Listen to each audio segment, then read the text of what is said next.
Pensa comigo, qual é a maior ferramenta de sobrevivência da nossa espécie? Se a primeira coisa que veio à mente foi um cérebro gigante ou garras afiadas, talvez a gente precise rever essa ideia.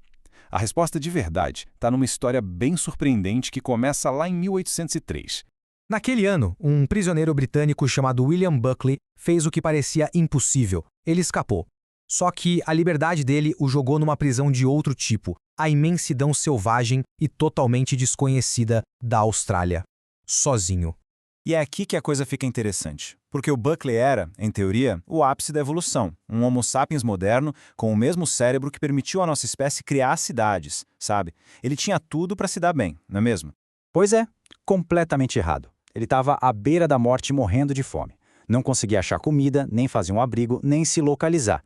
Ele só foi salvo porque um grupo de caçadores-coletores aborígenes o encontrou. A sobrevivência do homem mais evoluído dependeu de um conhecimento que ele simplesmente não tinha. E é aí que o nosso quebra-cabeça começa.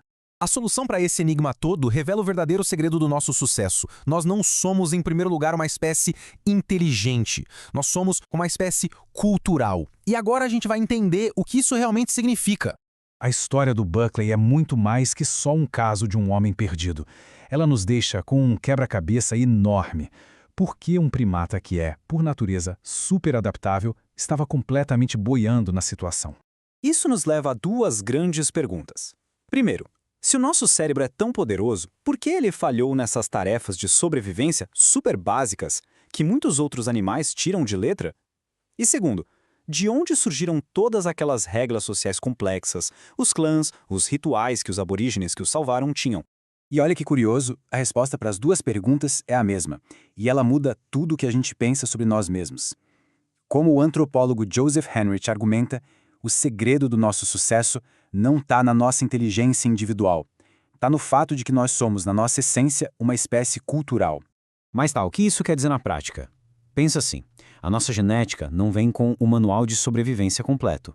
Na verdade, ela nos dá um cérebro que é preparado para fazer o download do manual que foi escrito pelas gerações antes de nós. A nossa habilidade inata mais importante é a de aprender com os outros. Essa é a grande virada de chave entre a gente e a maioria dos outros animais. Enquanto eles se baseiam em instintos e no que aprendem sozinhos por tentativa e erro, nós nos conectamos a uma biblioteca gigantesca de conhecimento acumulado. O Buckley, coitado, isolado dessa biblioteca cultural australiana, estava basicamente offline. O cérebro dele, por mais potente que fosse, não tinha os dados para rodar o programa. E o mais incrível é que esse conhecimento não só passa de uma geração para outra, ele melhora.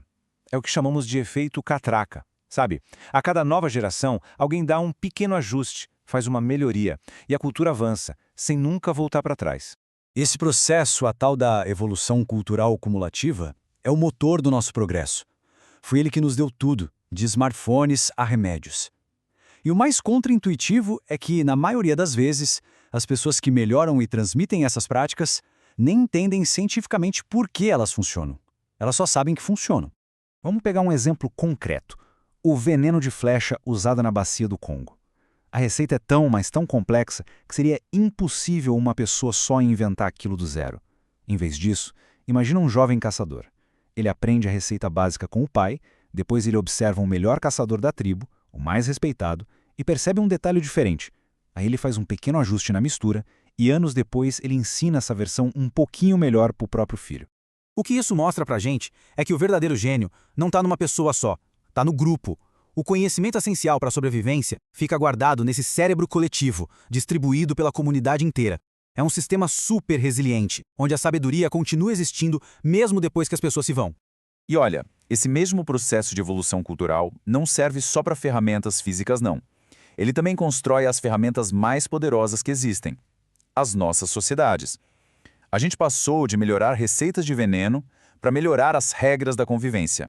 E os tijolos que constroem essas sociedades são as normas sociais, aquelas regras não escritas que governam tudo, desde com quem se pode casar até como dividir a comida. E o que faz todo mundo seguir essas regras não são leis formais, mas algo muito mais forte, a reputação.